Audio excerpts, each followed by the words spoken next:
Ok, ça va bien se passer. Je ne peux pas plus reculer. Bien, bonjour, je suis ici en Vendée en compagnie des parlementaires du département sur le thème des déserts médicaux. Et surtout, comment est-ce qu'on réduit les déserts médicaux, comment est-ce qu'on améliore l'accès aux soins pour tous les Français. La Vendée est un département qui manque de médecins. Pourtant, il ne manque pas d'attractivité ni de soleil, le cadre de vie est agréable.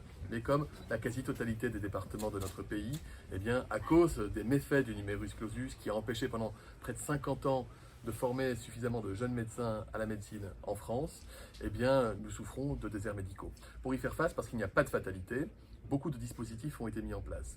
Et ici, ce sont des dispositifs qui sont issus de la loi Ma Santé 2022 que nous avions adoptée en 2017 et 2018, qui commencent à porter leurs fruits. D'abord, des regroupements de professionnels de santé, dans ce qu'on appelle les CPTS, les communautés professionnelles des territoires de santé, qui permettent aux uns et aux autres de travailler ensemble et donc d'être plus efficaces au service des patients et de se sentir moins isolés.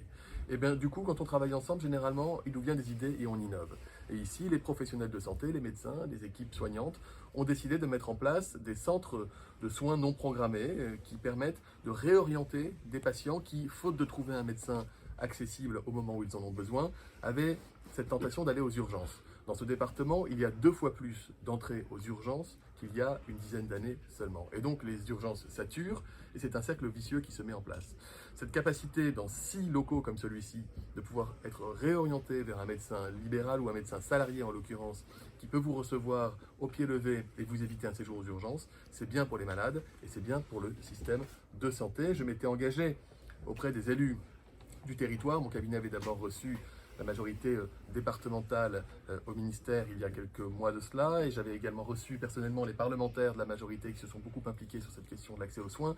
Je m'étais engagé auprès de chacun à venir avant la fin de la mandature ici en Vendée et donc c'est l'occasion de venir que d'inaugurer, de couper dans quelques minutes le ruban de ce magnifique local opérationnel au service des malades.